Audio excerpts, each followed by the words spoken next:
जरूरी ये नहीं है कि आप अपने जीवन को कैसे बिताते हो। जरूरी ये नहीं है कि आज आपने बहुत सारे वचन को अपने मन पर ध्यान कर लिया, उसको मनन कर लिया और मुझे 100 वचन पता है, मुझे 20 वचन पता है। हालेलुया। परमेश्वर आपसे ये नहीं चाहता कि आप वचन में जाओ, इसमें जाओ, उसमें जाओ। परमेश्वर ये चाहता है कि आप अपने जीवन को परिवर्तन कर दो।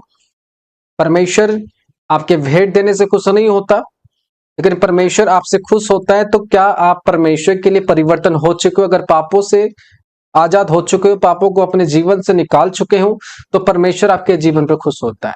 और हमारे जीवन में ब्लेसिंग इसीलिए नहीं आती कि हम चर्च पर गए और लाइन लगा दिए, परमेश्वर मुझे ब्लेसिंग दे, ब्लेसिंग दे, और हमारे जीवन ब्लेसिंग आ जाएगी। ये टोटली रॉन्ग है कि अगर हम ऐसे सोचते तो हम एक मूर्ख है कि हम चाहते कि हमारे जीवन में ब्लेसिंग आए, लेकिन हम अपने जीवन को पाप से बचाना, पाप से छुड़ाना नहीं चाहते।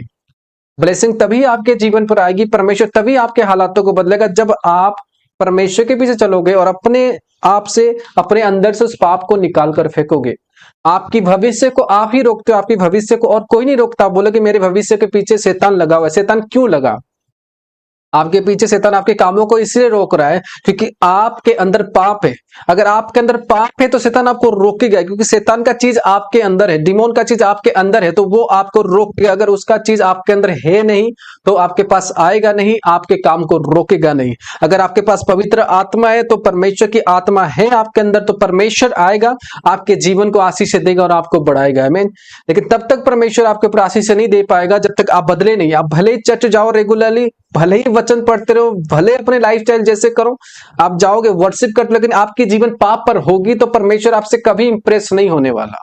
परमेश्वर तभी आपसे इंप्रेस होगा जब आप परमेश्वर को इंप्रेस करोगे, वो जो चाहता है करके। और परमेश्वर बोलता है कि मैं इस धरती पर इसीलिए आया कि तुम लोग पाप ना करो, पाप से छुड़ाए और पाप से बचाए जाओ। इसलिए परमेश्वर आया। यानी परमेश्वर को खुश करने का एक ही इलाज है, एक ही तरीका है कि अपने पाप को छोड़ो और परमेश्वर के पीछे तुम आ जाओ, तब आप परमेश्वर को खुश कर सकते हो। तब तक आप परमेश्वर को खुश नहीं कर सकते जब तक आपके अंदर पाप है। यानी पाप को छोड़ोगे, परमेश्वर के पीछे आओगे, तो परमेश्वर को आप खुश कर पाओगे। कोई फास्टिंग करके भी आप परमेश्वर को खुश नहीं कर सकते। आज बहुत सारे लोग उपवास करते हैं और परमेश्वर को खुश करने के लिए, लेकिन आप परमेश्वर को खुश नहीं कर पाओगे जब तक आप अपने आप को परिवर्तन नहीं किए हो। तब तक आप ये भूल जाओ कि परमेश्वर मेरे से खुश हो जाएगा।